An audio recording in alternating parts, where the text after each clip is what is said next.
Hola, buenos días amigos.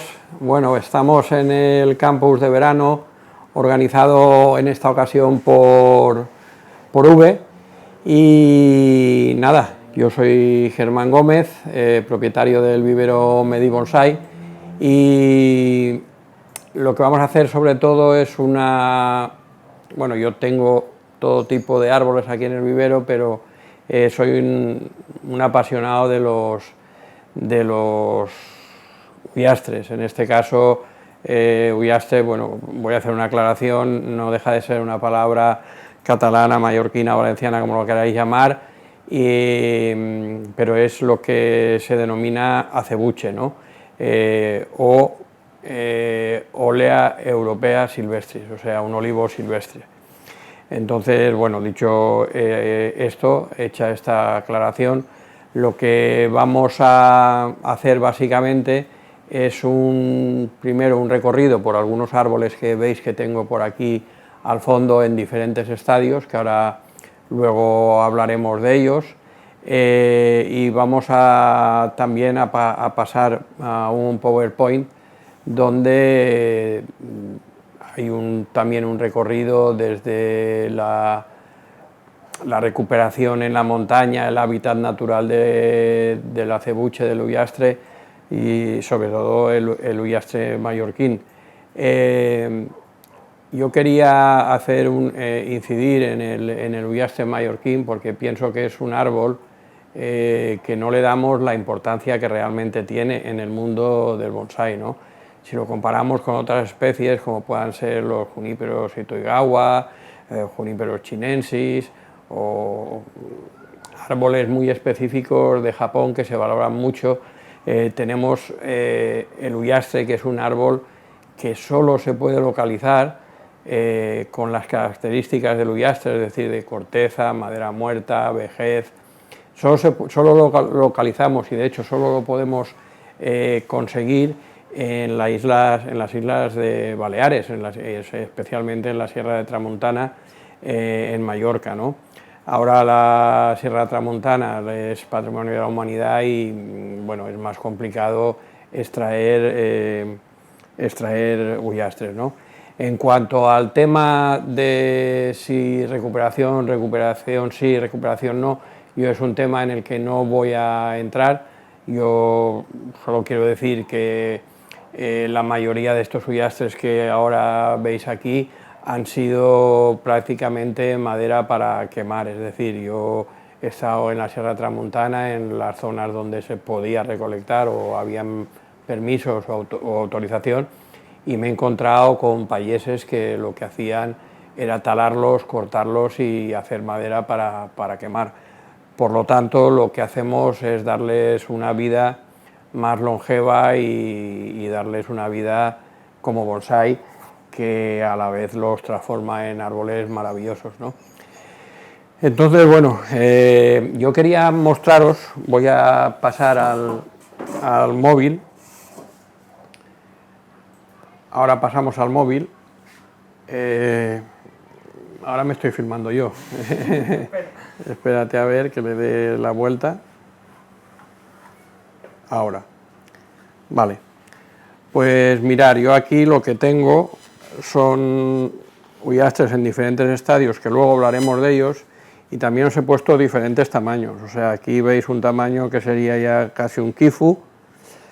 Aquí tenemos, bueno, aquí tenemos unas macetitas para poneros los dientes largos a los locos de las macetas. Hay macetas de buena calidad. Y aquí tenemos, bueno, pues un huyastre ya que sería un sojín, están ahora terminando de brotar, y aquí tendríamos lo que sería un mame todavía por comenzar a trabajar. Aquí tenemos ya árboles ya maduros, aquí tenemos otro árbol más casi terminado, y allí tenemos unos árboles de los que luego hablaremos, ¿no? Y nada, vamos a pasar a el PowerPoint, donde vamos a ver.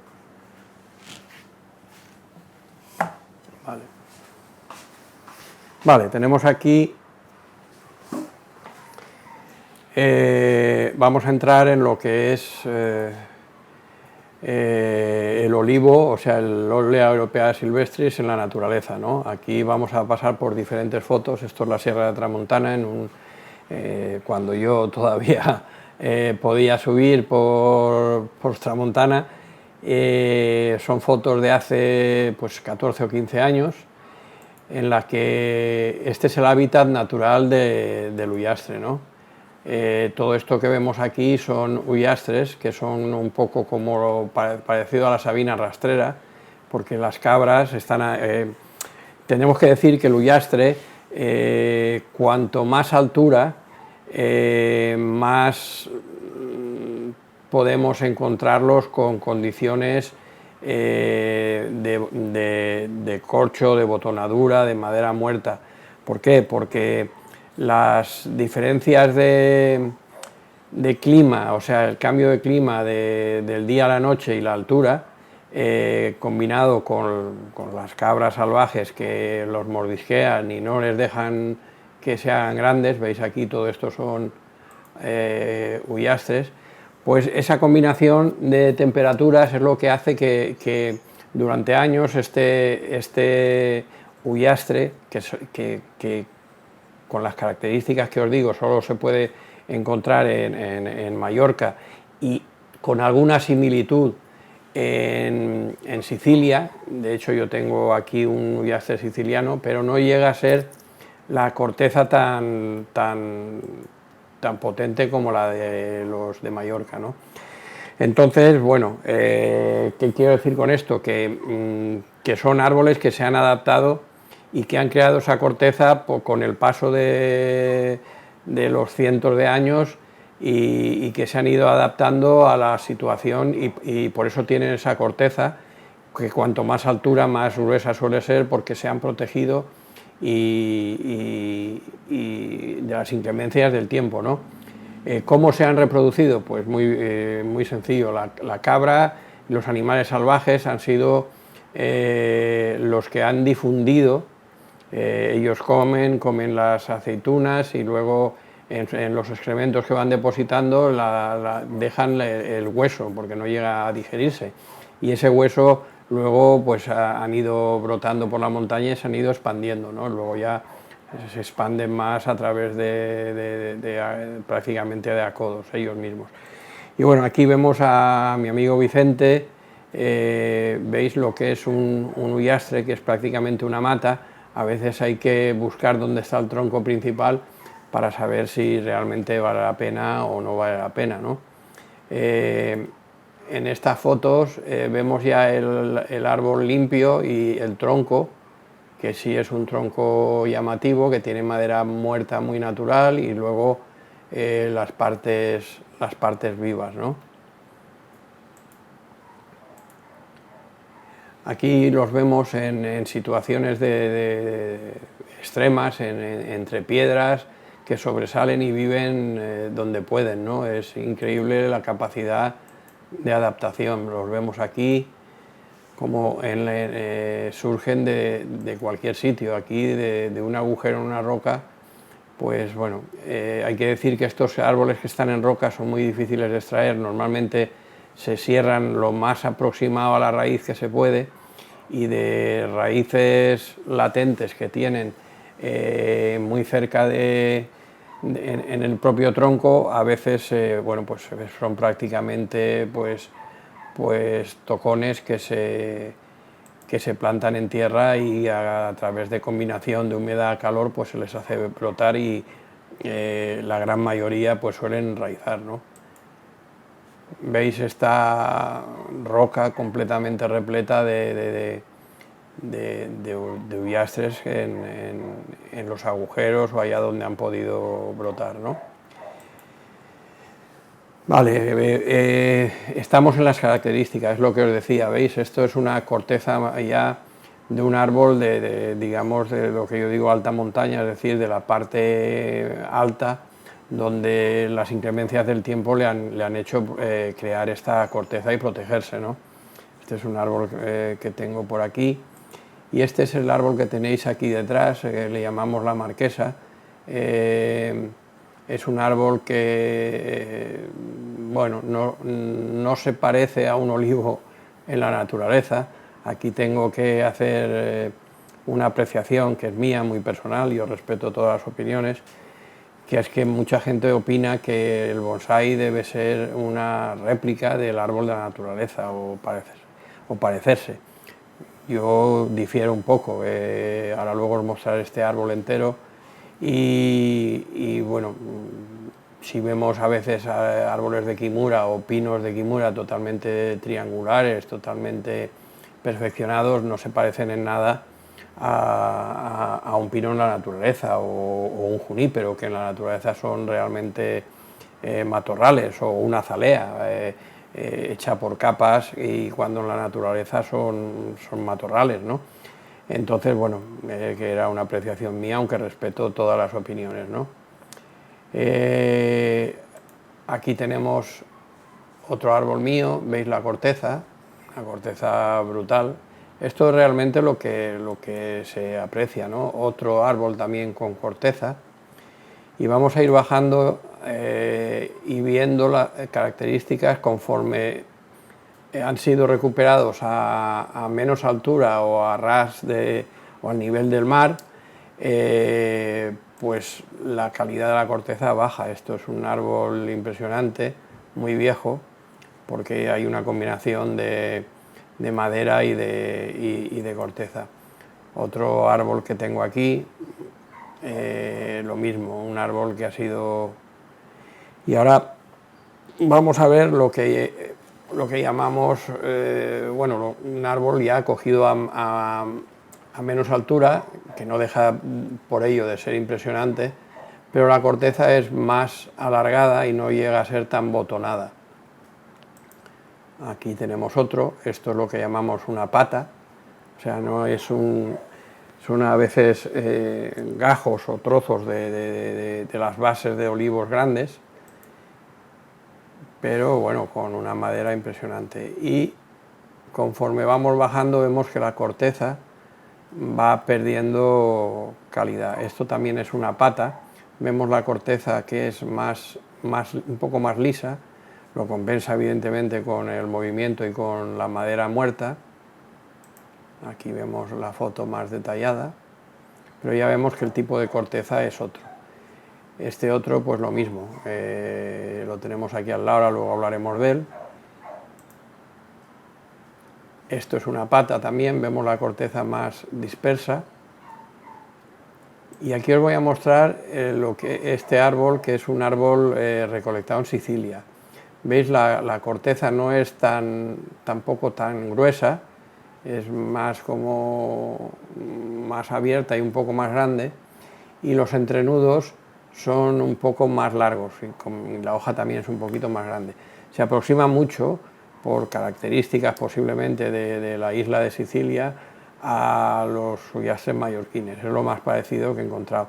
También en Andalucía, en las sierras andaluzas, puede encontrarse algún ejemplar con algo de corteza, algo de madera, pero no llega a ser lo que son los Sullastres mallorquines, ¿no?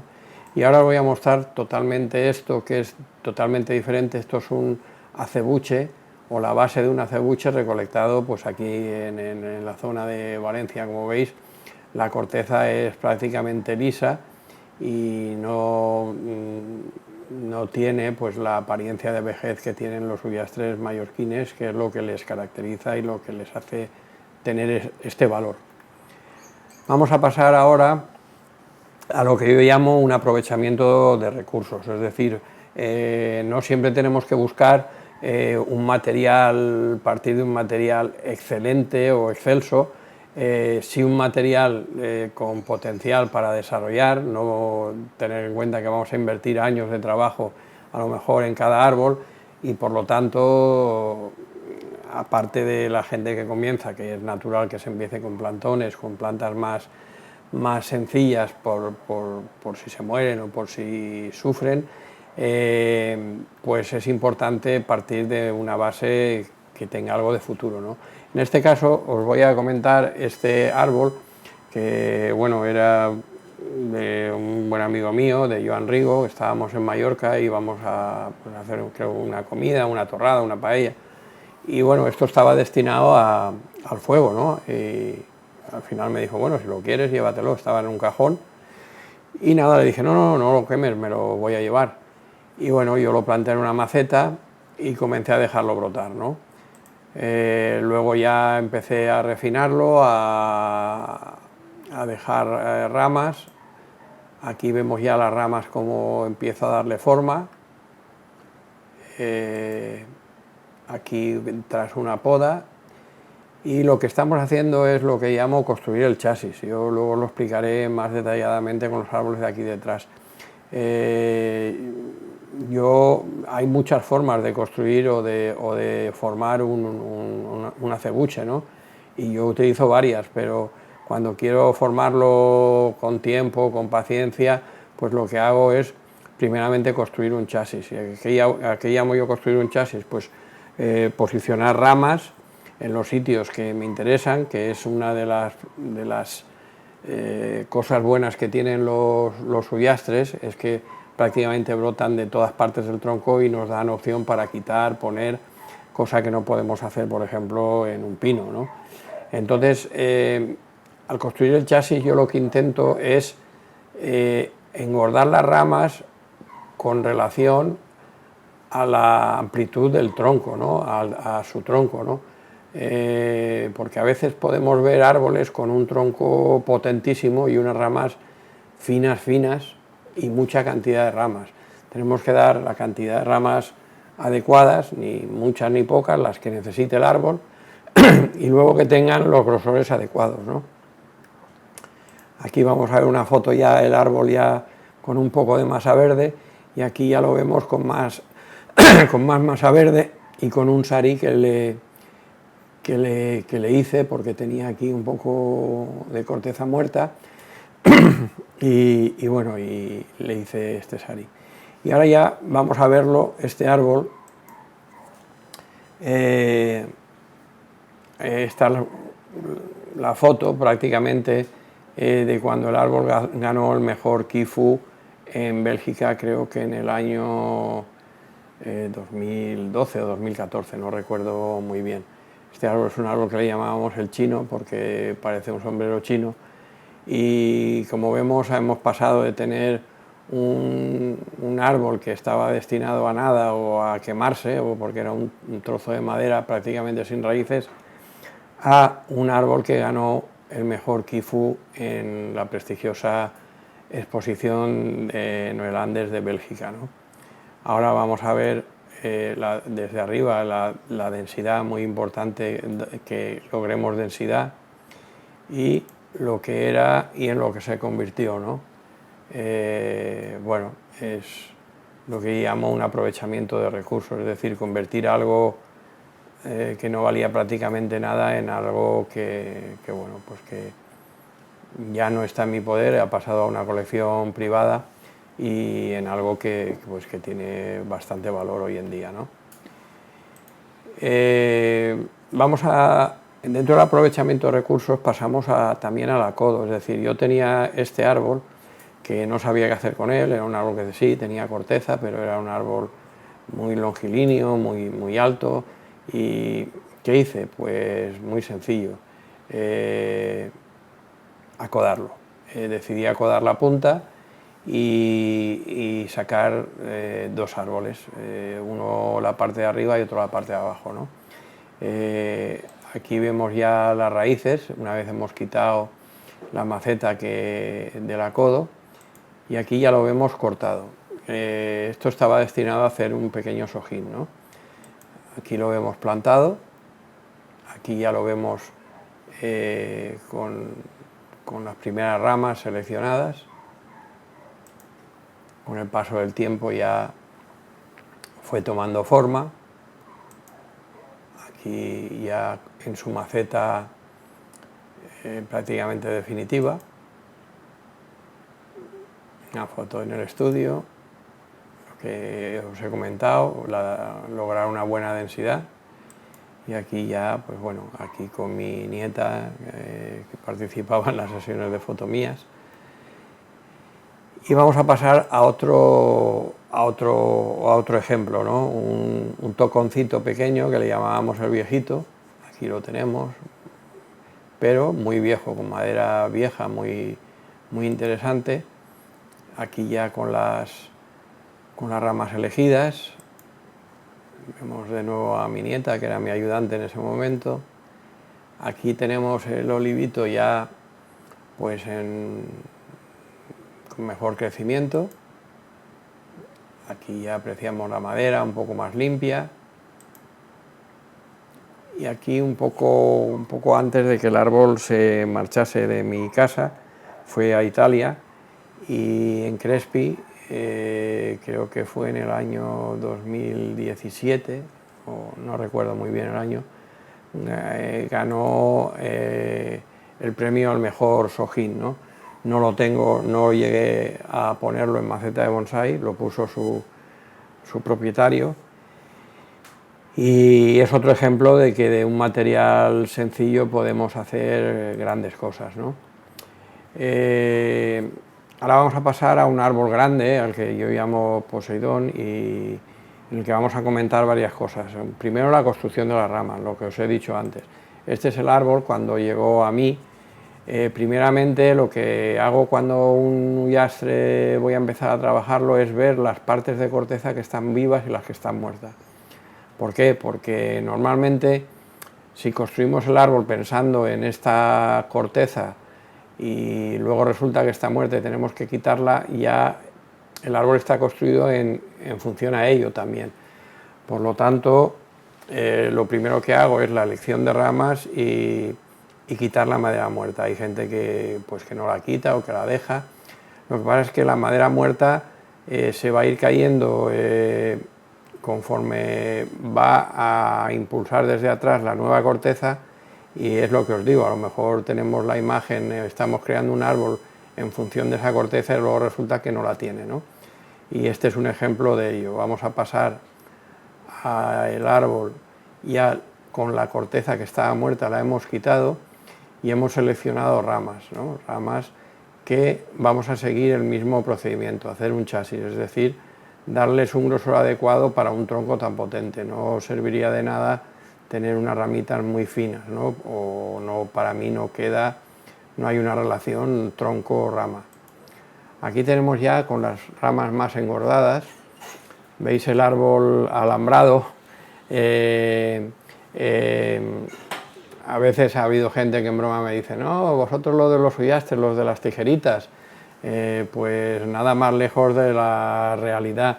El huyastre es uno de los árboles que más se alambran, especialmente porque tienen una capacidad de crecimiento muy rápida, y a lo mejor al mes y medio, 2 meses de estar alambrado tenemos que quitar el alambre, dejar que vuelva a tirar y realambrar. Es decir, un junípero podemos dejarlo, o un pino, una conífera, podemos dejarlo alambrado 1 año, incluso 2, y marcará un poco, pero en el caso del huyastre pues es malísimo que se marquen las ramas, porque va prácticamente a estropear esa rama, o a paralizarla o a perderla, ¿no? Por eso es muy importante quitar y poner el alambre, ¿no? Y ahora aquí tenemos lo que os decía, ¿no? El árbol ya con diferencia de grosores de ramas, con la madera muerta. Bueno, este tocón está por arreglar, luego lo veremos arreglado, creo que lo veremos. Y aquí vamos a ver el árbol, veis aquí el árbol ya con las ramas en una maceta. Aunque yo soy de macetas sin esmaltar, en esta ocasión es la única maceta de tamaño que tenía para este árbol, porque es grandísimo. Y bueno, aquí está el árbol ya pues más avanzado, y esta es la foto del antes y el después del árbol, ¿no? Esto aquí hemos partido de un material potente. Este es otro árbol que lo mismo que os decía, vemos este árbol que estuvo aquí en el suelo, un árbol que nadie separaba porque tenía poca corteza, porque Bueno, pues lo mismo, yo busqué lo que había vivo y lo que había muerto y encontré esto. Al descubrí que debajo había una madera muerta muy bonita y muy interesante. La parte trasera sí tenía su corteza y aquí el árbol ya con las ramas seleccionadas. Aquí, bueno, ves lo que os decía, aquí insertamos o dejamos crecer otra rama. Es una de las características que tienen los huyastres. Aquí lo vamos a ver ya prácticamente casi acabado. Y aquí el antes y el después. Es otra prueba de que de un tronco, bueno, sí, con una forma bonita, podemos conseguir madera y todo natural. Aquí no hay máquina ni hay nada por medio, ¿no? El alambrado, la poda y la densidad. Es lo que os decía de que veis aquí Marilyn, que es un árbol que llamamos Marilyn porque me recuerda a las caderas de la maltrecha Marilyn. Vemos que está alambrado, ¿no? Vemos que hay partes que hay que alambrar, ¿no? Y este de hecho es un árbol que se ha alambrado bastantes veces, ¿no? Por eso cuando me dicen que no se alambran, yo digo que están equivocados, al revés. Es uno de los árboles que más se alambran, pienso yo. También puede suceder que con el paso del tiempo necesitemos quitar ramas. Una rama a lo mejor de 2 o 3 años ha habido que quitarla pues porque al final no cuadraba, ¿no? La poda y la limpieza. Bueno, pues es muy importante que los árboles, cuando les vamos a intervenir, estén sobre todo en una situación de fortaleza potente. Si vamos a hacer una poda fuerte y vamos a hacer un diseño, un alambrado, o les vamos a intervenir en varias cosas, lo que tenemos que hacer es, como en el caso de este huyastre, que lo hemos dejado libremente crecer casi año y medio, ¿no? Entonces está fuertísimo, está abonado. Vemos la parte trasera, vemos la cabeza, y aquí empezamos ya a cortar, ¿no? Vemos que vamos cortando y hay partes que vamos a dejar o a trabajar con la poda, como aquí en la cabeza, porque está muy ramificado, pero veis aquí la ramificación cortada, muy corta, para que vuelva a crecer, pero va a haber partes que vamos a tener que alambrar. Vemos la parte de la cabeza que vamos podando.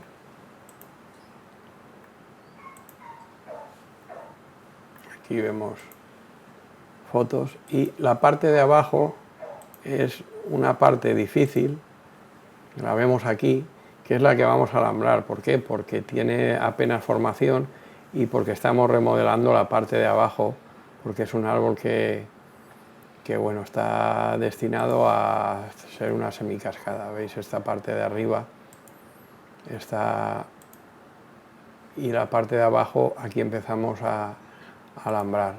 En la parte de abajo ahí hay un descontrol donde hay que poner orden, y una de las cosas que tenéis que tener en cuenta siempre es que el huyastre, cuando está ya medio formado como este, o la parte de arriba más formada, va a tardar bastante en formarse la rama de abajo, ¿no? ¿Por qué? Pues porque la parte de arriba tapa, porque la parte de arriba consume energía y nos va a costar más. Aquí vemos ya que estamos alambrando. Aquí vemos el árbol desde el frente y vemos la poda, lo que os decía de la poda, es decir, todo aquello que se cruza, todo aquello que no vale, y vamos dejando toconcitos direccionados para o alambrar o recolocar en función de lo que nos interese, ¿no? Aquí ya lo vemos ya cortado, ya más alambrado. Aquí vemos la parte de arriba, ¿no? La ramificación, pues lo mismo, la ramificación del huyastre, al principio yo siempre alambro, utilizo el alambre, pero cuando tiene ya una ramificación secundaria y y empezamos a hacer la terciaria, normalmente yo lo dirijo con poda. Son árboles dirigidos con poda, ¿no? Aquí vemos las bifurcaciones. Yo normalmente corto las ramas, veis las ramas aquí cortadas, ¿por qué? Porque hay a veces gente que hace lo que yo llamo una espina de pez, ahora no sé si tengo alguna foto por aquí, que es alambrar la rama hasta su final de su longitud y sacar extensiones laterales para hacer la ramificación. Yo creo se puede hacer así, pero el árbol siempre tendrá pues una apariencia diferente a las ramas, que no estarán formadas como yo creo que deben formarse. Aquí las vemos desde abajo, aquí vemos una ramificación, ¿veis? Y esto es lo que yo llamo espina de pez, es decir, la rama sin apenas conicidad, casi recta, y con los laterales. Y yo en principio lo que hubiese hecho es cortar por aquí y utilizar estas dos ramas para alambrar y bifurcar, ¿no? La densidad, muy importante. Lograr una densidad es lo que nos va a hacer que el árbol tenga una apariencia noble y una apariencia fuerte, ¿no? Aquí vemos infinidad de pequeños brotes que los conseguimos a base de poda, ¿no? Visto desde arriba.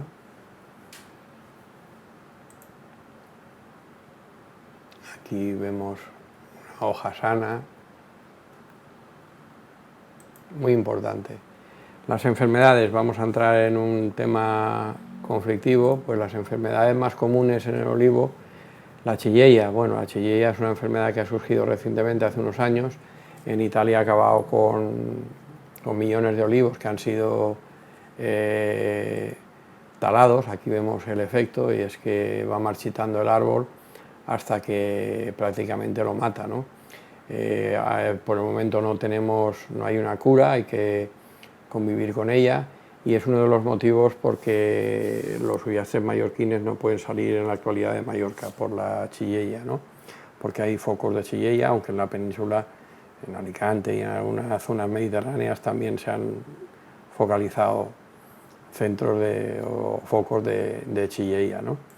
Aquí vemos en Italia cómo los talan directamente porque es muy contagioso. Vamos a pasar a otra enfermedad, que es la tuberculosis o la verruga. Esto para gustos colores, hay quien dice que es curable. Yo mantengo mi posición de que la verruga no tiene cura. Sí puede estar latente, se pueden quitar las verrugas, se pueden tratar. Hace años se podía tratar con algunos productos que ya no están en el mercado, y bueno, las podemos tratar y la podemos disimular. El problema de la verruga, aquí las vemos, es que a lo mejor las quitamos y desaparecen, y en una situación estresante del árbol, o en un alambrado, en una situación de un invierno, un cambio de temperatura, saca verrugas, y el problema es si nos las sacan las ramas, porque ataca las ramas y posiblemente haya que cortarlas, porque en un tronco todavía podemos quitarlas y bueno, y disimularlo con madera o con algún sistema, pero en las ramas podemos tener un árbol formado y nos lo destroza, ¿no? Entonces, por eso digo yo que la verruga es una bacteria y podemos apaciguarla o tenerla ahí dormida latente, pero no curarla. Ahora vamos a pasar a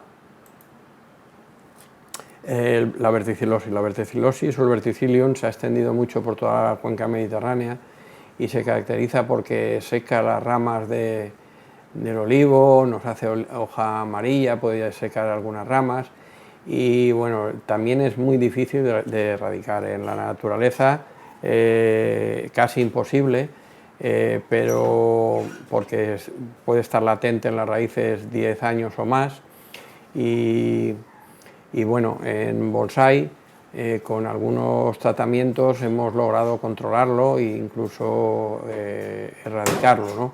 Aunque hay que tener cuidado porque Sobre todo el mes de agosto es el mes, si lo hemos sufrido, el peor mes, porque el calor puede hacer que esa latencia que tenemos en las raíces lo reactive, ¿no?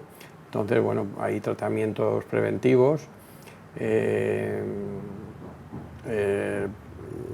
el producto que utilizo yo, se llama Liseo, el principio activo creo que es Procolaz, y bueno, es muy efectivo porque es un desatascador de los vasos conductores de la savia, ¿no? Aquí veis las puntas quemadas, las hojas amarillentas, se caen las hojas, y bueno, se puede combatir, y en bonsái podemos llegar a casi erradicarlo o que no vuelva a aparecer, ¿no? Pero, como digo, hay que estar muy al tanto en riego, en las humedades y en las combinaciones de calor, agua y sobre todo cuando tenemos aguas osmotizadas, como tengo yo, porque mi agua es de pozo, y en la cuenca mediterránea las aguas son muy calcáreas y son demasiado malas. El agua osmotizada lo que hace es que es demasiado pura, y si no aplicamos calcio, pues también debilita al final los árboles y hacen que sean más propensos a coger varias enfermedades, ¿no?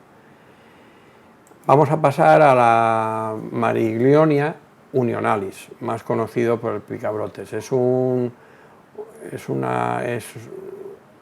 gusanito que sale por las noches, es verde fosforescente, muy difícil de ver durante el día porque duerme, se pega entre dos hojas, hace como una especie de capullo y duerme, y por la noche sale a comer.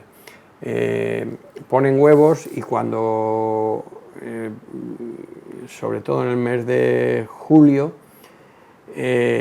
salen los huevos, y lo primero que hacen es tirarse a comer. Al ser una oruga muy pequeñita, eligen los brotes más tiernos, es decir, los pequeños brotes, ¿no? Con lo que hacen un daño muy duro, ¿no? Aquí vemos un ataque de picabrotes.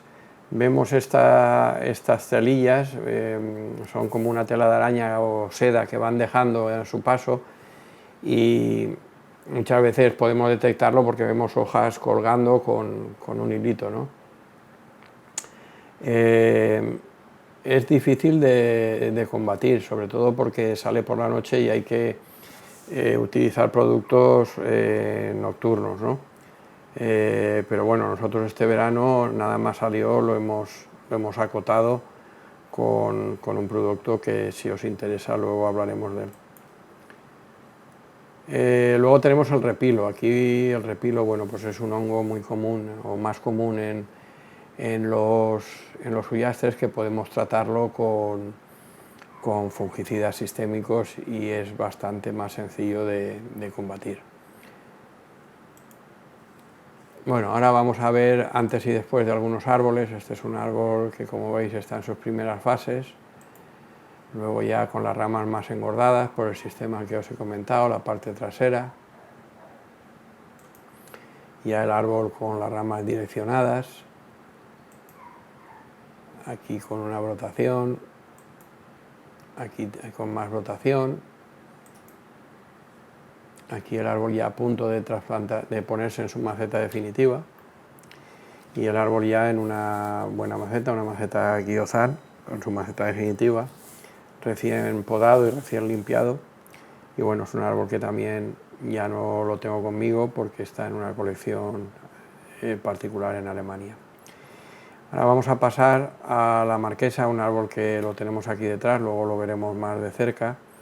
Es un árbol que, es lo que os decía, no se parece en nada a un olivo o a un olivo en la naturaleza. Me llamó mucho la atención esta curva y este movimiento. Se limpió, se quitó la madera, o sea, la corteza muerta, y se empezaron los primeros alambrados. Aquí vemos, bueno, como desde arriba lo hemos ido bajando hacia abajo. Aquí vemos ya en su maceta, en una maceta también Yuji Nakano. Y el olivo ya, esto es un libro alemán, aquí ganó un premio medalla de plata en Alemania, en un club alemán, en una exposición. Y bueno, es un árbol que me identifico mucho con él porque lo he construido desde cero y bueno, ahora lo veremos detrás un poco más avanzado, ¿no? Puesta en valor y exposición, ¿no? Es lo que yo digo, ¿no?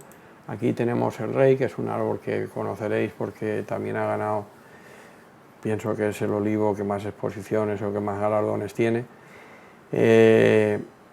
Aquí estaba en ese momento en Casa de Erasmo, fue un árbol que era de Carlos Huertas y bueno, pasó por las manos de Erasmo durante un año. Luego volvió a Carlos lo tuvo también un tiempo, esto pertenece creo a Alcobendas, cuando estaba expuesto en Alcobendas. Y bueno, aquí es cuando llegó a mí. Yo le hice alguna modificación, lo repeiné un poco más, es un árbol que bueno, aquí está cuando fue premiado también en Bélgica, en Noelander. El árbol, bueno, pues se han posicionado de otra forma un poco mejor las ramas y se ha refinado mucho. ¿Por qué? Pues porque este árbol es así.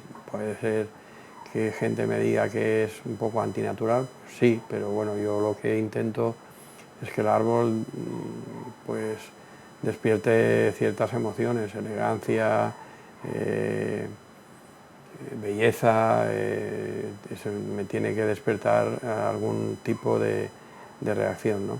Y esto es lo que yo llamo poner en valor un árbol, ¿no? O sea, en algunas exposiciones pasó sin pena ni gloria y a partir de ciertas cosas, del cambio de maceta, de la mesa, que es una mesa también con patas fuertes, porque es un árbol fuerte y potente, y el posicionamiento de ramas y el pinzado, lo hemos puesto un poco más en valor y el árbol comenzó a ganar exposiciones y a tener galardones. Bueno, ya hemos terminado el PowerPoint, que os he hecho algunas explicaciones, y ahora vamos a ver, vamos a conectar a través del móvil en un momentito. Lo que veis aquí son varios Uyastres en diferentes pasos, en diferentes estadios, que digo yo. Lo que tenemos aquí, ahora os lo enseñaré, vamos a ir con el móvil en un momentito. Y aquí detrás lo que tenemos es el árbol que antes ha salido, que le llamamos la marquesa, que es un árbol bastante terminado. Ahora os enseñaré la ramificación por debajo y algunas cositas de él, ¿no?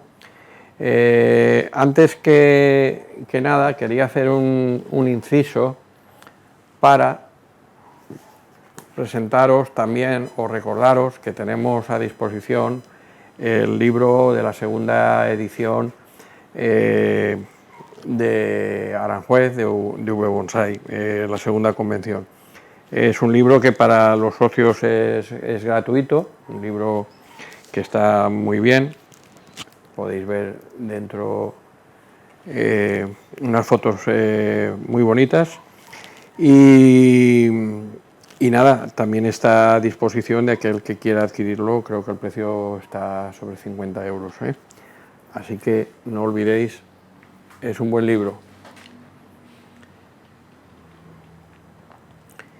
Y nada, ahora sí que vamos a pasar al móvil y os voy a enseñar y os voy a hacer una explicación. De nuevo, aquí tenemos este Uyastre y bueno, es un árbol que os voy a enseñar. La base es un árbol de una calidad que a mí me encanta, un árbol muy moyogi. Y lo que os explicaba, ¿no? de hacer el chasis. ¿Qué es hacer el chasis? Pues construir las ramas. Como veis aquí, las ramas están construidas, engrosadas, y me olvido un poco de los volúmenes y de otras cosas, ¿no? Lo que voy haciendo es cortar como aquí y bifurcar, buscar bifurcaciones para lograr desde atrás una conicidad con las con las ramas, ¿no? Y bueno, también lo que hablábamos antes del alambrado. Este árbol está alambrado de hace aproximadamente 20 días. Esta rama la vamos a dejar para que tire y colocarla ahí, una de las propiedades que os he dicho de los uyastres, y ya está brotando, ¿no? Veis las ramas que van hacia abajo, todo esto es suprimible a no ser que queramos reutilizarla, ¿no? Pero todos estos brotecitos que salen hacia abajo, pues son prescindibles, ¿no? Ahora no nos interesa, no estamos construyendo volúmenes, sino que estamos construyendo la ramificación primaria y secundaria.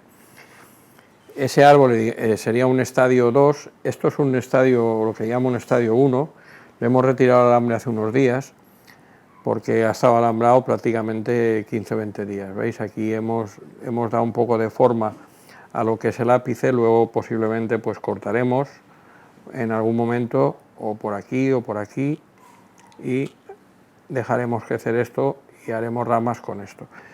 Pero esto es lo que llamamos un estadio 1, es seleccionar ramas y posicionarlas, y a partir de ahí empezamos a dejarlas con tiras avias como este para que engorden, y una vez hayan engordado pues vamos cortando y bifurcando. Vemos la parte trasera también. Y luego lo que os decía, la versatilidad de estos árboles, los tamaños, que en cualquier tamaño podemos hacer un arbolito. Vemos esto que sería un kifu, como os he dicho, un sojín, y ahí pues sería un mame. Aquí vemos el árbol que llamamos la marquesa, que os lo voy a enseñar un poco más de lejos porque es un árbol muy bonito, y vamos a ver por debajo lo que es la ramificación. Lo que os decía, esta ramificación pues ha sido construida a base de alambrar primeramente y luego de poda, ¿no? Pero está bastante limpio, ¿no? Lo limpié hace un mes más o menos, y nada, ayer mismo tuve que repasarlo para hacer el vídeo, porque bueno, os lo explico, nosotros cuando hicimos este vídeo no salió muy bien por la poca señal, entonces estamos repitiendo un vídeo grabado que se va a aproximar, o estamos intentando que sea lo más parecido a lo que fue el directo que hicimos. Este es otro árbol que ya está en un estadio, digamos 3, le falta densificar un poco, pero es un árbol. Y lo que hablábamos antes, bueno, cuando Santi hizo su directo, su Zoom, habló de macetas femeninas, masculinas, igual que podemos hablar de árboles más masculinos o más femeninos. Este árbol sería un árbol más masculino, la maceta también, vemos las patas que son patas fuertes, la mesa exactamente igual, una mesa robusta, porque el árbol es un árbol con una base muy potente. Si pasamos aquí es diferente, tanto la mesa como las patas son un poco más delicadas, la forma de la maceta es más femenina, porque el árbol también es un poco femenino, y es lo que hablábamos, hay árboles que son más femeninos y otros más masculinos, ¿no? Aquí os voy a hablar de un tema que es el musgo. El musgo, este árbol lo tiene porque estuvo no hace mucho en exposiciones, pero es conveniente quitarlo. Mirar que he quitado, y ahí la corrosión está estropeando la madera, con lo cual después del vídeo pues quitaremos porque es innecesario, ¿no? No os recomiendo que tengáis mucho musgo, yo tengo en algunos porque al ser, veis este pequeño sojín, ha crecido solo, ¿no? Si veo que no les afecta pues lo dejo, pero aun estando a pleno sol tienen musgo, y eso es porque el agua es tan pura que facilita mucho la creación de musgo. En el tema de macetas pues lo mismo, esto sería una maceta adecuada para un uyastre, es una maceta guiozán con una pata intermedia. Esto sería otra maceta Guiozán, también apropiada. Y en cuanto a los colores, pues yo soy muy clásico, me gustan, pues por ejemplo esta maceta fue nueva pero ha cogido ya pátina, y en todo caso si tuviese que poner una maceta esmaltada pondría algo de este tipo, en azul, algo envejecido, pero sobria, no buscaría colores estridentes, ¿no? Soy clásico. Y lo que hablábamos de las macetas más femeninas, pues esto es una maceta que por cierto me regaló la viuda de José Ontañón, Rosa, a la cual le mando un abrazo desde aquí. Es una maceta que no está a la venta, evidentemente, porque es de mi colección y la guardo como recuerdo de él. Y como vemos, las patas son más femeninas. Esto sería pues, más para un junípero o para árboles de ese tipo. Y aquí tengo este árbol que le llamamos el caracol, o le llaman el caracol, es un árbol que está en construcción, que ya hemos definido las ramas principales.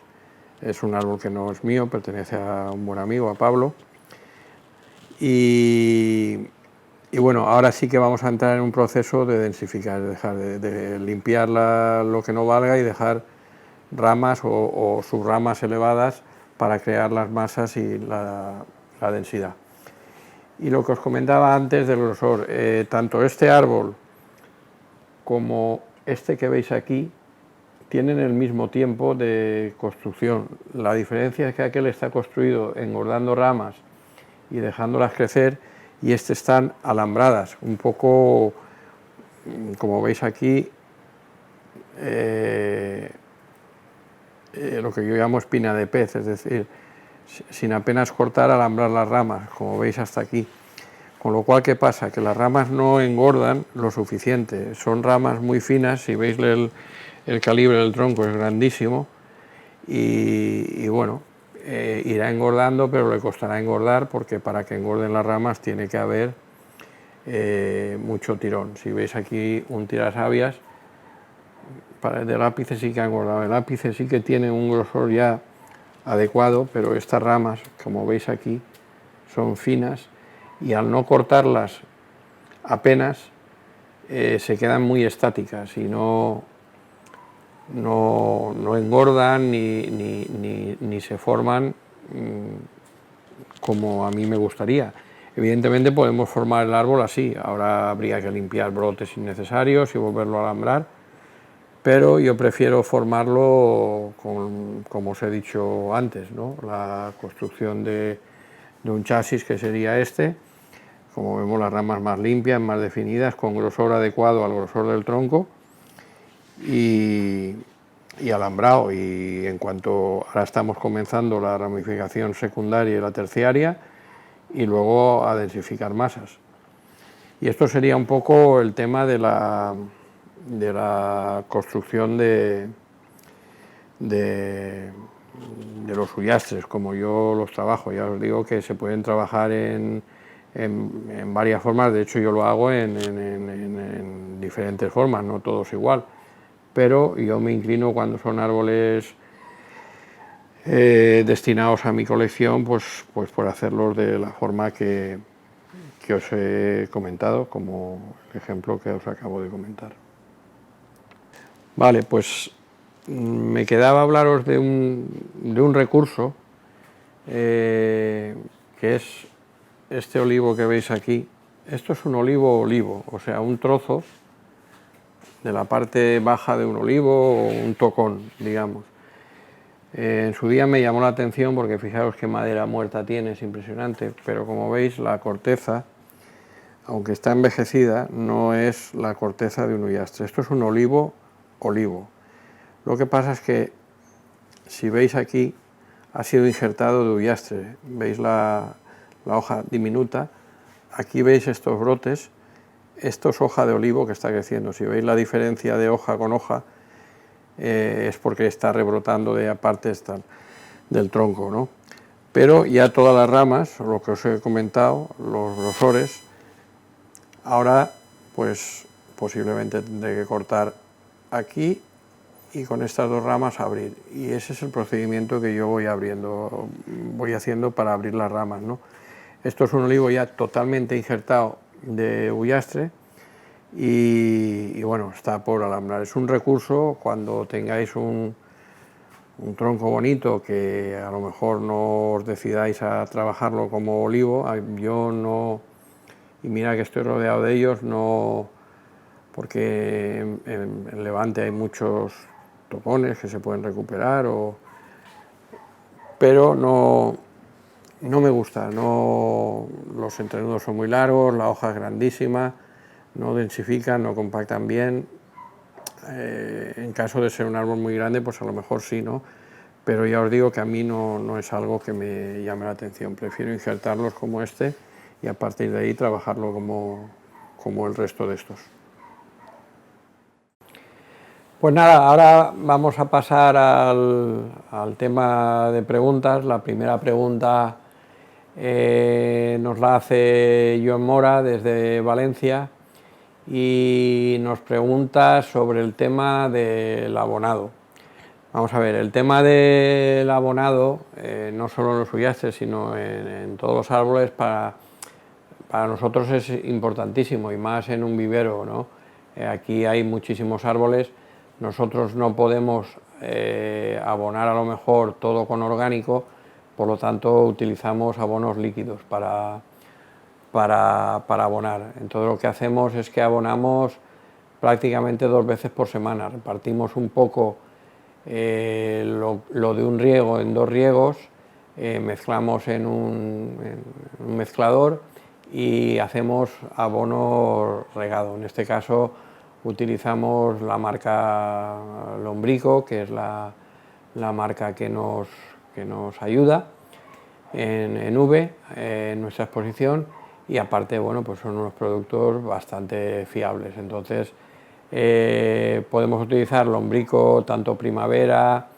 Es muy recomendable mezclarlo con escudo, porque el escudo es un fitoprotector, sobre todo cuando hemos podado, cuando hemos cortado, regar por encima o tener un fusfús para mojarlo, ¿no? Podemos mezclar incluso con raíces, todos los productos de Lombrico se pueden mezclar prácticamente. Luego también en las épocas de crecimiento,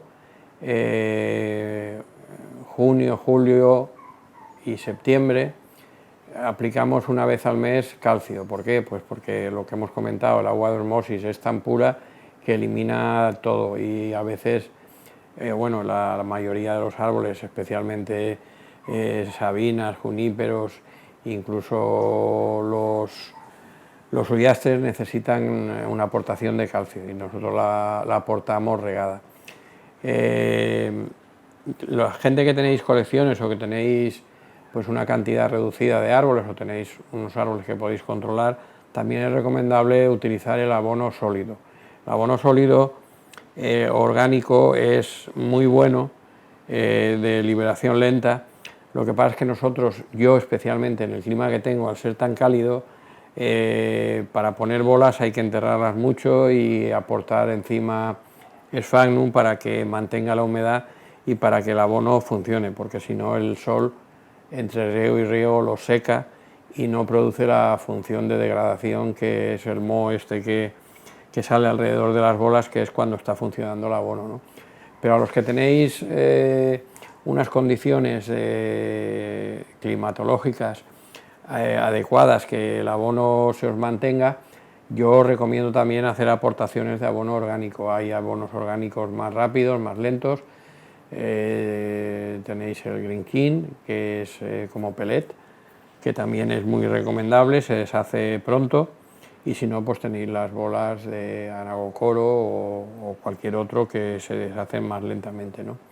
Pero bueno, el abono sí que es básico, porque hace unos años no había apenas cultura de abono, y el abono, el bonsái no puede vivir solo de agua.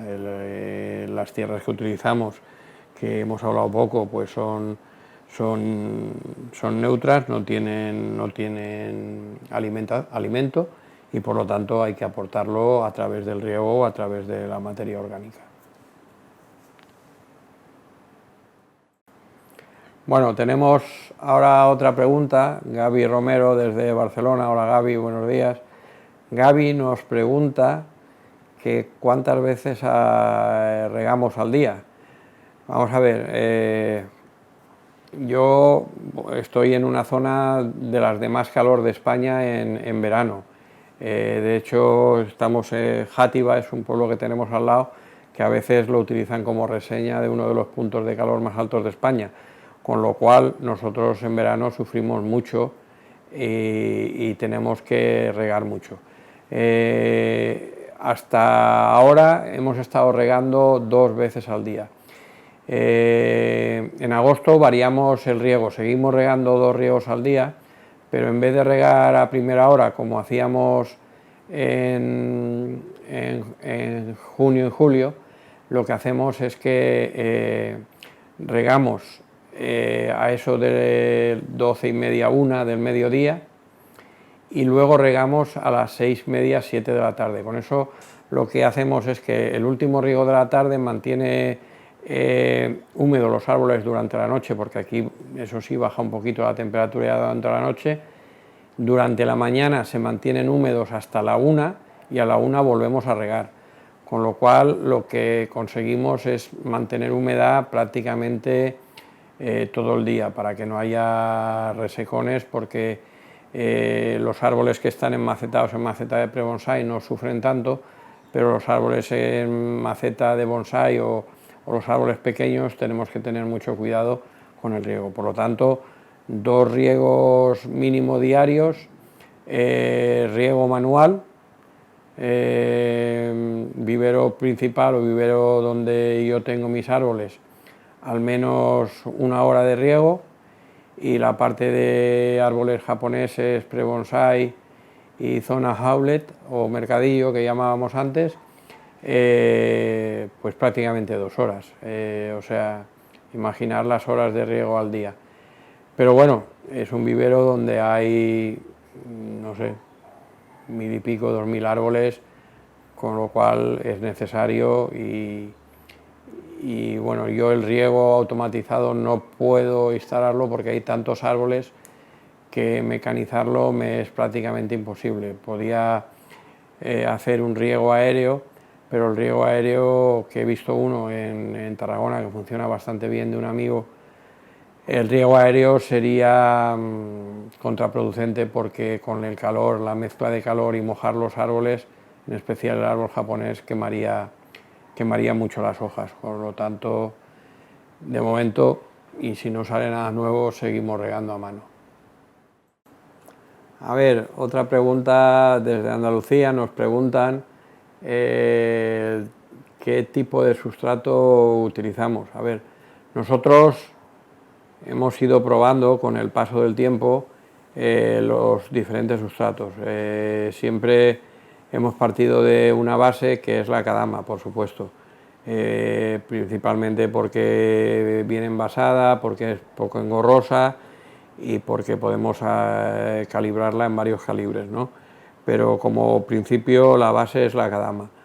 Lo que pasa es que luego hemos ido haciendo pruebas. Yo hice pruebas con arena de sílice, arena de río, es muy pesada, y al final, pues bueno, nos hemos centrado en 3 o 4 productos, que son la Kadama, la base, y luego tenemos la pomice. Yo utilizo la pomice japonesa porque es como más rugosa, no flota, así como la europea, pues es una pomice que hay que lavarla, que flota mucho. La japonesa es un poco más cara, pero es como más rugosa y pienso de mejor calidad. Entonces, pomice volcánica, la tierra volcánica nosotros utilizamos la que traemos de Japón, que se llama Fuji, que es del monte Fuji, es negra, pero aquí en España podemos encontrar la rojiza, que es de Burés, la marca comercial, o de cualquier otra marca, que es igual. El único aporte que tienen es un poco el hierro, porque es volcánica y llevan algo de hierro, pero estas tres mezclas no llevan ningún tipo de nutriente, por lo tanto luego hay que aportar nutrientes, ¿no? Y luego hay un cuarto producto que hemos añadido, que en algunos huyastres lo hemos puesto y nos hemos pasado en la cantidad y es un poco un error, es el Kiryu, Kiryuzuna. El Kiryu en Japón lo utilizan mucho, pero sobre todo más en los caducos y sobre todo en las coníferas. Un poco en los caducos se empieza a utilizar ahora y nosotros hemos hecho alguna prueba. Lo que pasa es que el Kiryu retiene mucha humedad y es un poco ácido. Entonces, al final, las pruebas que hemos hecho en los huyastres lo vamos a descartar o como mucho pondríamos un 10%. Y el resto, las proporciones que utilizaríamos sería Akadama en un 40-50 en ocasiones y 30 Pomice y 20 volcánica. Si utilizamos Kiryu, yo recomiendo poner solo un 10% en los huyastres. Vale, la siguiente pregunta, Gaby Romero nos pregunta sobre el defoliado total en los huyastres. A ver, yo, si veis este huyastre, ahora porque ha rebrotado un poco, ¿no? Pero yo cuando trabajo los huyastres, sobre todo en época de crecimiento, para alambrar, pues defolio mínimo la mitad, o sea, parcialmente siempre un 50%, ¿no? Sobre todo para pasar al alambre, para no coger hojas y porque cuando alambro al mismo tiempo hago una limpieza de lo que sobra o de lo que no es deseable y por lo tanto quito bastante hoja. Me gusta ver, como os he dicho, el chasis o el esqueleto bastante limpio porque al menos aquí yo no tengo problemas de brotación, incluso defoliándolo totalmente no tengo problemas. Aquí tenemos el tema de la ubicación de cada uno, o sea, donde estéis. Yo en toda la cuenca mediterránea, incluso al llegar hasta Cádiz, creo que no hay problema en un defoliado total. Yo de hecho en invierno hago un defoliado prácticamente total o a un 90%, que es cuando hago la limpieza de los árboles como el que tenemos detrás, más avanzados. Hago 2 limpiezas al año, una en verano y otra en invierno. En invierno el árbol estaba casi parado, porque aquí prácticamente los árboles no paran un mes, que hay un poco de frío, pero en enero, a finales de enero, diciembre, enero, ya vuelven a arrancar. Con lo cual, yo hago un defoliado total en invierno, limpio todo lo que se cruza, todo lo que no me gusta, y lo dejo preparado para verano, o sea, para primavera, para principio de primavera, aunque aquí se adelanta un poco, con reservas de abono de otoño, y el árbol brota sin ningún tipo de problema. Si estáis en zonas más frías o en Madrid o en el norte de España, ya no os recomiendo a lo mejor ser tan agresivos. Si un defoliado parcial de un 50% no vais a tener problemas, pero claro, aquí mi clima me permite hacer cosas que a lo mejor en Madrid no se pueden hacer, o en el norte con los huyastres. A la inversa sería pues que yo a lo mejor no puedo hacer cosas con los caducos que en la zona centro de España y en el norte sí se pueden, y aquí no puedo pues porque hace demasiado calor para ellos, ¿no? Pero repito, para los huyastres, Gaby, no hay problema en un defoliado total, siempre que no sea muy repetitivo, ¿no? Defoliados parciales, yo les hago al menos 2 o 3 durante todo el año a casi todos mis huyastres. Bueno, Chema, desde aquí de Valencia, Chema Laguna, nos pregunta sobre el tema del alambrado. El tema del alambrado, como os he dicho antes, el olivo es un árbol que, o sea, el huyastre que se alambra mucho. Como veis, este árbol está bastante alambrado. Yo alambro lo justo, no hay zonas que a lo mejor no requieren alambrar y en un árbol hago un alambrado parcial y no total. depende del trabajo que tenga el árbol. En el caso de que me pregunta Chema, si una rama marcada es una rama muy afectada, que ya creo que lo comentaba antes, es así, es decir, hay que tener mucho cuidado con el alambrado de los olivos, porque, por ejemplo, una rama marcada en una conífera o tanto en un pino como en un junípero, si la desalambramos con cuidado, no va a haber problema en la recuperación de esa rama. En el caso de los huyastres, una rama excesivamente marcada, al desalambrarla, todavía le hacemos más daño y queda, si se pela, lo más probable es que esa rama quede parada y a la larga inservible. Casi es mejor, si nos pasa eso, reutilizar algún brote lateral y eliminar esa rama, porque vamos a volvernos locos intentando recuperarla, pero os aseguro que antes de un año o dos esa rama no se va a recuperar, y en el peor de los casos no se recuperará porque la savia no va a circular bien. El cámbium de los huyastres es muy sensible y estas marcas le van a perjudicar mucho. Entonces yo lo que recomiendo es nunca llegar a un marcado potente porque es muy dañino. Entonces, como os he dicho, yo alambro y desalambro prefiero alambrar y desalambrar con asiduidad a dejarlo más tiempo por aprovechar el alambrado y no volver a alambrar, pero que perjudique una rama. Esa rama, os vuelvo a repetir, en el peor de los casos va a ser inservible. Por lo tanto, alambrar frecuentemente y desalambrar rápido antes que se marquen las ramas. Vamos con otra pregunta. A ver, José Rever, alumno de la Escuela de Bonsai. Hola, José. Me pregunta sobre el trasplante o cuándo es el momento ideal para un árbol terminado.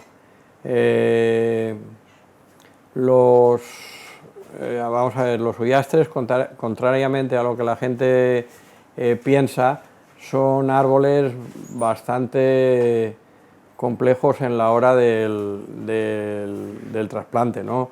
Especialmente los árboles que son más viejos. Una cosa es cuando el árbol es recuperado de la montaña, que apenas tiene raíz o que enraizan fácilmente en un invernadero con humedad y calor, o con una bolsa de plástico que se le suele poner también. Y otra cosa es ya trasplantar un árbol que ya está establecido en maceta. Entonces no es tan fácil como la gente se cree.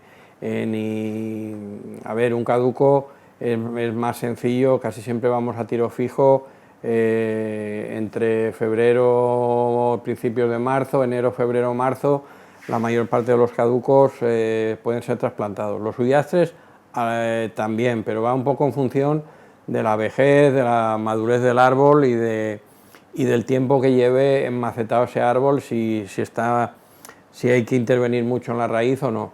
Normalmente, si son árboles que están establecidos, tienen ya un pan de raíz un poco más homogéneo, no como con un árbol como este, que a lo mejor pues la raíz todavía tiene raíces que dan vueltas porque no ha echado todavía suficiente raíz establecida. Pero yo recomiendo en mayo, cuando ya hace calor y el árbol ya está brotando, defoliarlo mínimo la mitad por lo menos, entre el 50 y el 70%, trasplantarlo, tener cuidado en las partes duras, es decir, en la madera, porque a veces hay que quitar algún tocón o alguna raíz gorda. Las raíces gordas son delicadas, les hacen daño, y luego poner una bolsa. Yo recomiendo siempre poner una bolsa, o sea, hacer el efecto invernadero, es decir, una vez trasplantado, cerrarlo con una bolsa de basura de estas grandes, con algo que nos haga tope, un trozo de alambre, para que no toque las hojas o las ramas, y poner la bolsa. Dejarlo en un lado, en un rincón, una bolsa oscura y durante, o sea, un riego, un riego también con raíces y del lombrico, un producto así, que cualquier tipo de producto enraizante, y ya está. Esa sería una época, mayo. Y otra época recomendable, aunque hay que ir con más cuidado en la raíz y tocar poquito la raíz, es en agosto, en este mes que vamos a entrar. Yo también suelo trasplantar huyastres, pero repito, yo siempre, para asegurarme, prefiero poner la bolsa. Hablo de los acebuches mallorquines. Si hablamos de acebuches mediterráneos, son mucho más duros en este aspecto, y en cualquier época del verano yo los he trasplantado, siempre también defoliándolos, y no me ha hecho falta apenas ni bolsa ni nada, rebrotan fácilmente. Pero si hablamos de huyastres o de acebuche mallorquín, yo recomiendo una fecha, marzo-mayo, o sea, abril-mayo, perdón, que ya hace calor, y la otra en agosto. Cualquiera de las dos puede valer. Vamos con otra pregunta. A ver, el compañero Marcial Yuste, desde Sagunto, nos pregunta qué producto utilizar para el verticillium verticilosis. Ya he explicado antes en el PowerPoint el tema del verticillium, que últimamente se ha extendido bastante por toda la cuenca mediterránea, y hay bastante gente que ha tenido o está teniendo problemas en los huyastres con el verticillium y con estos calores, ¿no? Entonces, contra el verticillium, Marcial me dice que él, bueno, pues ha utilizado el quinosol, que se distribuye más conocidamente como Beltanol. El principio activo es el quinosol. Pues es una posibilidad. Lo que pasa es que el quinosol es un producto bastante fuerte. Yo os recomiendo que cada vez que lo echéis con mucho control. Primeramente, que os protejáis bien. Yo, por ejemplo, soy muy alérgico a ese producto, y bueno, sí se puede aplicar, aunque para mí no es el más indicado. Para mí el más indicado es el nombre comercial es Liseo, y el principio activo creo que es Procolaz. A mí me ha ido muy bien, porque es un desatascador de los vasos conductores, y al fin y al cabo el hongo del verticillium lo que hace es instalarse en los conductos de savia e impedir que la savia circule bien. Luego se va hacia las extremidades y hace que se sequen las puntas de las ramas, que las hojas se marchiten y todo esto, ¿no? Entonces yo prefiero este producto, porque nosotros lo hemos probado, y yo tenía algunos árboles con verticillium y bueno, los tengo perfectamente ahora. No lo vais a quitar con una aplicación. Yo lo que recomiendo a veces es sustituir el sustrato, lavar las raíces con cuidado, sin cortarlas, que eso no va a afectar. Si es en una época de trasplante, pues mejor todavía. Poner sustrato nuevo, un sustrato que sea bastante drenante, y aplicar este producto Liseo, que es un fungicida bastante específico para el verticillium, ¿no? Y para desatascar los vasos conductores. Es conveniente, o sea, no lo vais a erradicar con un solo riego, o sea, con una sola mochila, o como se eche. Yo a veces incluso he llegado a echarlo regado, ¿no? Porque el verticillium parte desde la raíz y va hacia arriba, ¿no? Se instala por la raíz, aunque entra por cortes y por todo esto, pero luego se instala en la raíz.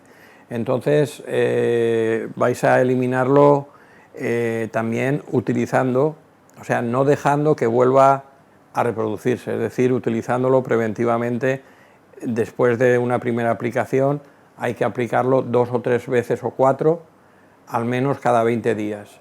y hasta que el árbol rebrote bien. Después, pues nosotros lo que hacemos es hemos ido hasta que lo hemos prácticamente erradicado, pues a lo mejor cada mes, haciendo como un recordatorio, previniendo, y sobre todo en el mes de agosto, que es el mes más complicado, donde el calor puede hacer que en esas raíces que todavía quede ahí latente algo de hongo, pues se reproduzca, pues es echar un poco antes de agosto un preventivo para evitar que se reproduzca, ¿no? Y sobre todo controlar también los riegos, o sea, evitar regar con mucho calor y que el agua se acumule también, porque donde hay encharcamiento de agua, la combinación encharcamiento de agua y calor es hongo asegurado, al menos en la cuenca mediterránea, que los calores son muy fuertes. Vale, el compañero Valentín Gómez nos pregunta sobre cómo erradicar el picabrotes. A ver, el picabrote ya he explicado que es realmente es una mariposita de estas que llamamos palometas, que a veces las vemos volar por los bonsáis, que parecen inofensivas y lo que hacen es que depositan huevos y luego sale lo que es la larva del Mariglionia unionalis, que es el nombre del gusano en cuestión, este gusano verde fosforito, que como he dicho come por la noche, o sea, es un gusano que raramente lo vais a ver durante el día, porque por el día coge dos hojas, las pliega, que nosotros no nos damos cuenta, y está entre las dos hojas escondido y ahí un poco agazapado esperando a la noche para comer los brotes jóvenes sobre todo y más tiernos, ¿no? Entonces aquí hay dos problemas, uno que cuando ponen los huevos salen todos ávidos de comer y se disparan, ¿no? Y luego aparte el peligro de este gusano es que también es un vector, es decir, muerde, y si muerde un árbol con verticilosis y pasa a otro, porque rápidamente van pasando de árbol en árbol, pues también lo transmiten. Entonces ese es el peligro también de este gusano. Y luego, por supuesto, que se come todo el brote nuevo y nos da un parón a toda la brotación, nos puede echar por tierra la brotación de una primera brotación o una segunda brotación, o las que hayan, y entonces ralentizar mucho los trabajos que tengamos que hacer sobre los huyastres, ¿no? Entonces nosotros hemos probado insecticidas sistémicos de muchos tipos, como el Nuprid, que ya tampoco está ahora mismo ya prohibido, porque el tema de los fitosanitarios es complejo, y bueno, y con los nombres comerciales a veces los prohíben hasta que sacan otro, cambian un poco la composición y sacan con otro nombre, son cuestiones comerciales. Pero anotaros este nombre, el principio activo es Fosmet, F-O-S-M-E-T, Fosmet al 50%, es el principio activo, no recuerdo el nombre comercial porque va en polvo, y este año nada más salió, o sea, nada más vimos el primer ataque del gusanito, lo erradicamos echando Fosmet, o sea, fue fulminante. Eso sí, hemos echado Fosmet dos o tres veces, cada 10 días hemos repetido, hasta 3 veces, porque muchas veces hace efecto en la primera ocasión y los elimina bastante, pero puede quedar alguno. Y luego fumigar siempre al anochecer, porque es cuando va a quedar más en la hoja y el gusano va a salir y va a comer o va a intentar morder, y esto se lo carga, vamos, es bastante bueno como producto. Aparte que es bueno para todo tipo de orugas y más insectos. Vale, a ver, José Luis Paredes nos pregunta por por el granulometría del sustrato. Han visto, creo que el primer Ullastre. Vamos a acercarnos, a ver si tengo... Sí, tengo aquí imagen, este sustrato, y nos pregunta si es directamente proporcional con el grosor del tronco. Bueno, vamos a ver, el sustrato,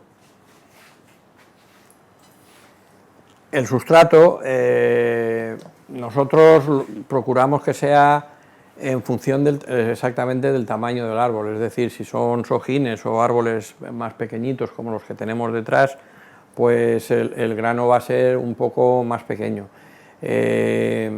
Normalmente la Kadama nos da opción a hacer un cribado y sacar diferentes granos, ¿no? La pomice prácticamente no hay que cribarla porque hay 3 medidas, la sojín, la media y la gruesa, y no nos haría falta cribarla, además no lleva polvo, con lo tanto pues es elegir en función del tamaño. Si es un tamaño de estos grande, pues nos vamos casi siempre al grano medio. A veces utilizamos un sustrato más grueso debajo como drenaje, una primera capa, y después ya utilizamos para las raíces, si son estos tamaños, el que os he mostrado hace un momento, que es un grano medio, y luego los que veis detrás un grano un poco más fino. En caso de que sea un sojín o un mame, sí que utilizamos el tamaño sojín, que es bastante fino, incluso hay mezclas ya preparadas, pero si no podemos prepararla también, ¿no?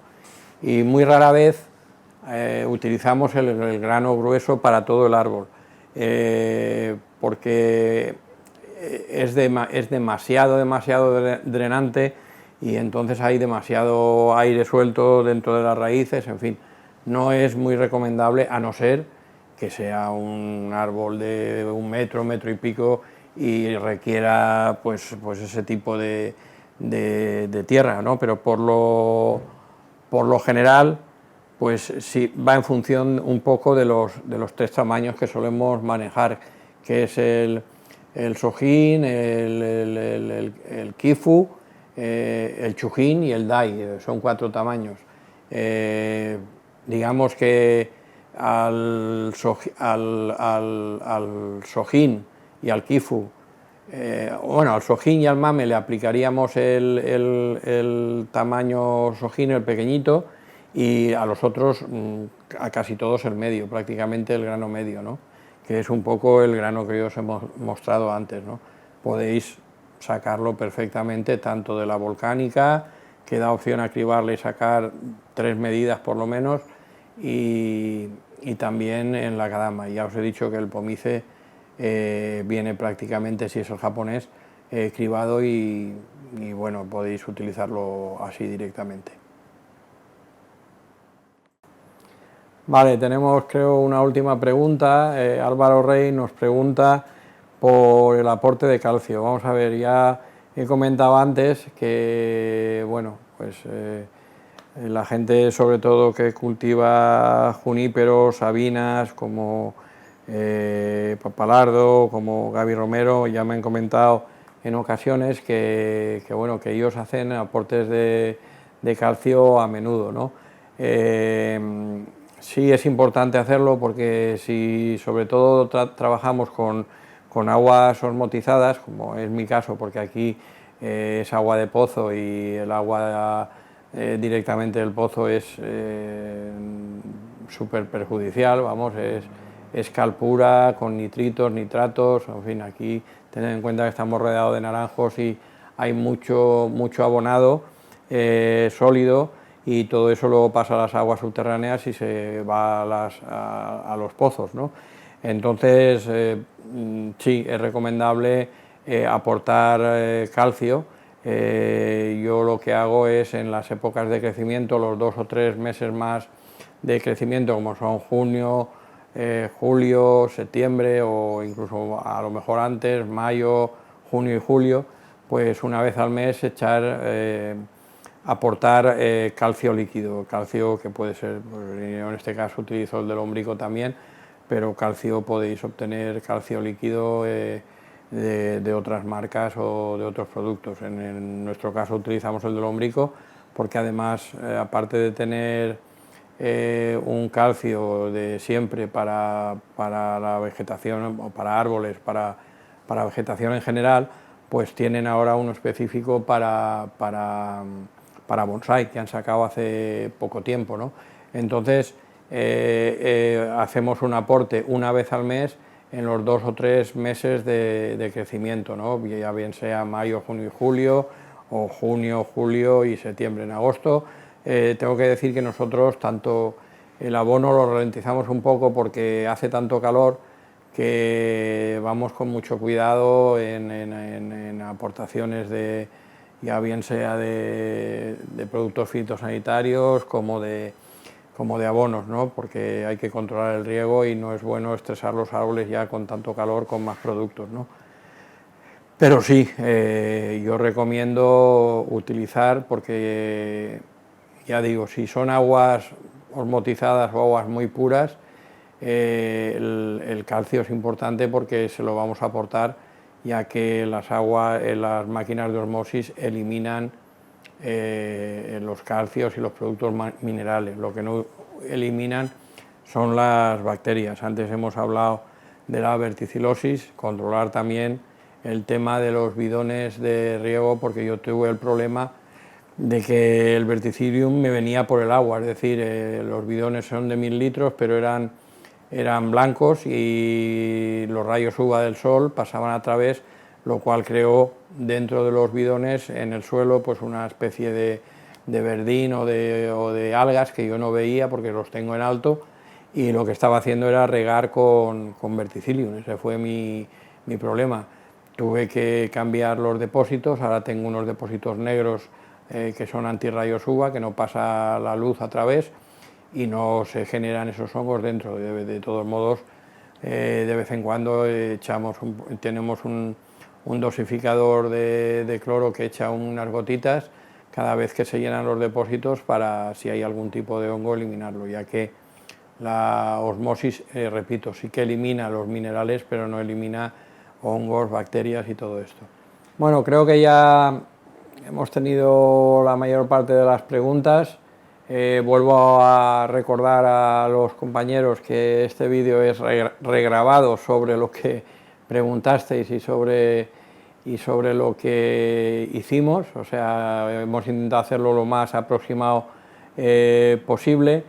Y nada, daros las gracias a todos los que habéis invertido vuestro tiempo y esta mañana en hacer preguntas y en visionar este Zoom en directo. Y solamente quería hacer voy a coger el vídeo y ahí el móvil, y os voy a enseñar un tema que es el tema de la herramienta. El tema de la herramienta es básico para en ocasiones no transmitir enfermedades, y tener la herramienta a punto es importantísimo. Entonces, bueno, si me conectas un momento, vale. Mirad, yo normalmente, bueno, esta es parte de la herramienta que utilizo. Como veis, hay un poco de todo, desde unas Masakunis, una herramienta china que me funciona bien, pinzas, y importantísimo, aquí tenemos, esto es alcohol hospitalario, que lo utilizo bastante a menudo para desinfectar.